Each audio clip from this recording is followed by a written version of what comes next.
On retrouve aujourd'hui Claudine Bulthez-Lecomte au bureau des femmes solidaires situé au 168 cours de la République au Havre. Claudine, et ce depuis 2010, est référente de cette association qui s'engage pour faire reculer toute forme de discrimination et aussi développer une éducation non sexiste et non violente. Bonjour Claudine, pourriez-vous nous parler de l'association des femmes solidaires et plus particulièrement de l'antenne du Havre ? Alors, nous ne sommes pas qu'une antenne, nous sommes un comité local. Donc, ça veut dire qu'on est reconnu et depuis longtemps. On existe au Havre depuis 1951.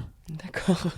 Vous imaginez ? Bon, moi, j'étais à peine née, mais on ne s'appelait pas Femmes Solidaires, on s'appelait l'Union des femmes françaises. On peut comprendre, après la guerre, que l'on ait envie de montrer qu'on est féministe et qu'on n'est pas toute seule et qu'on est ensemble. Et très vite, les femmes de ma génération et les générations d'après, on a voulu transformer l'Union des femmes françaises parce que ça limite un peu. Parce qu'en France, il y avait beaucoup de femmes, pas forcément françaises. Donc, on a eu envie de transformer en femmes solidaires, parce que c'est un terme beaucoup plus général et inclusif. Voilà, c'est ça. Et quels sont les enjeux du coup que vous défendez au quotidien avec cette association ? Ayant constaté un manque de lieux pour être entendu, pour des raisons diverses, on s'est rendu compte qu'il n'y avait pas beaucoup d'endroits où on pouvait parler librement. Alors, ce que j'appelle librement, c'est sans être jugé, sans qu'on nous vérifie, sans être contrôlé, voilà. Donc ça, on l'a constaté, toutes les femmes. Et donc,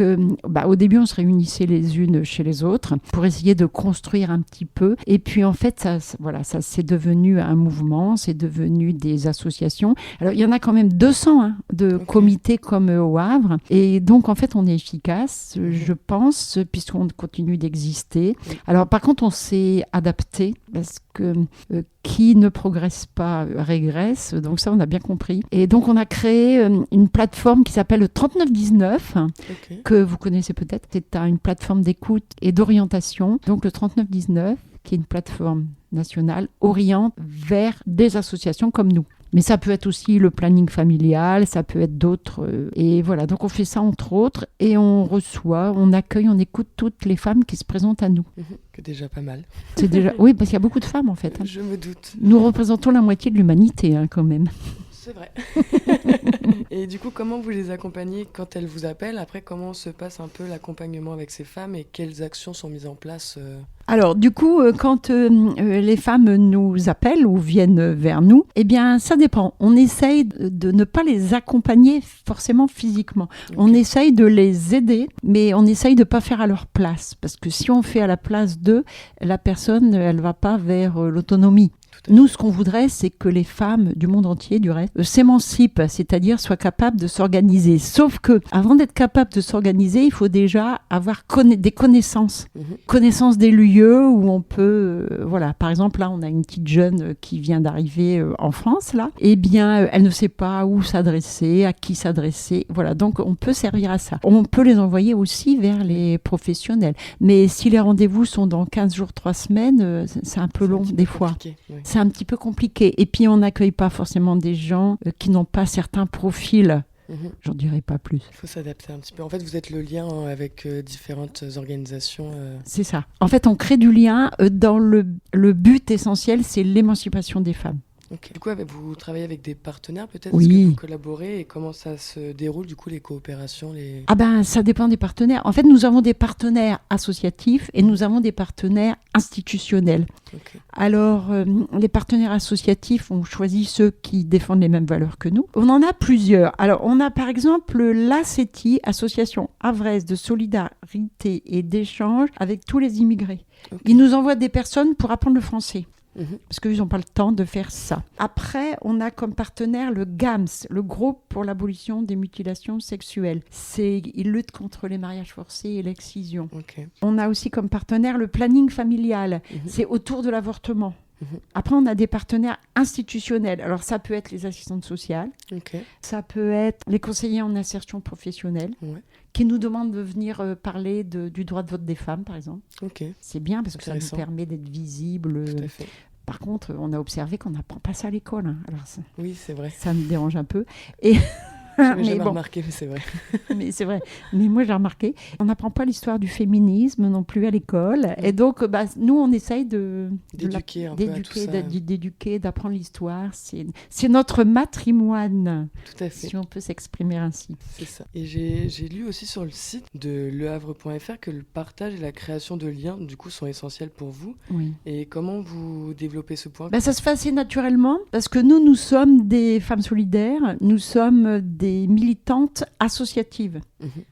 J'aime pas trop le mot militante, donc c'est parce qu'on est des femmes déterminées et motivées. Et donc, en fait, il nous arrive de nous retrouver dans des manifestations au sens général du terme, pas forcément dans la rue, mais ça peut être dans la rue aussi d'ailleurs, ou dans des lieux.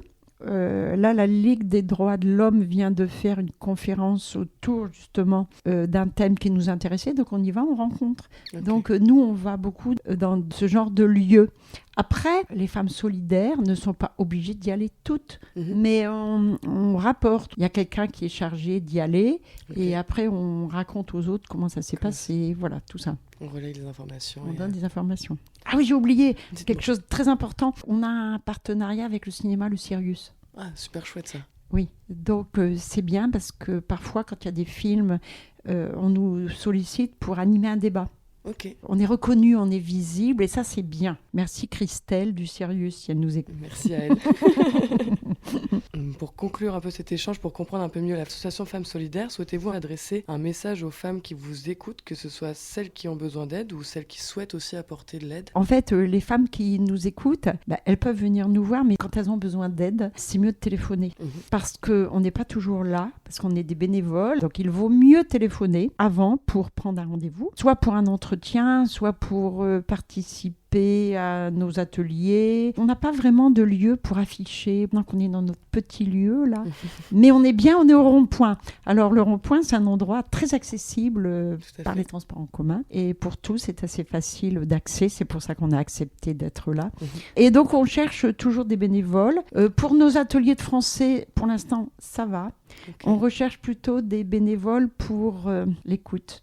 L'écoute de situations qui ne sont pas forcément faciles. Quand une femme n'est pas bien et qu'elle pleure, il s'agit de ne pas pleurer avec elle, quoi. Si on est sensible ou sensibilisé parce qu'on a soi-même vécu des choses comme ça, c'est pas facile. En fait, c'est pas du tout facile d'aider les autres. Ça, c'est ce que j'ai observé. Par contre, il faut essayer d'être vrai, authentique, sincère. Et quand on ne peut pas, on oriente. Alors, moi, l'avantage que j'ai, vu mon nombre d'années dans cette association, on va dire ça comme ça, c'est que je suis une personne ressource pour l'association, mais j'aimerais bien former des femmes ressources pour l'association.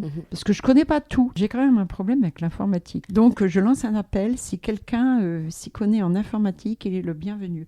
Avec son ordinateur portable, si possible, pour nous aider. D'accord. Eh bien, merci Claudine. Est-ce que vous pouvez rappeler quand même le numéro de téléphone auquel on peut s'adresser Oui. Alors, le numéro de téléphone, c'est le 06 77 76 24 83. Super. Eh bien, merci Claudine pour cet échange.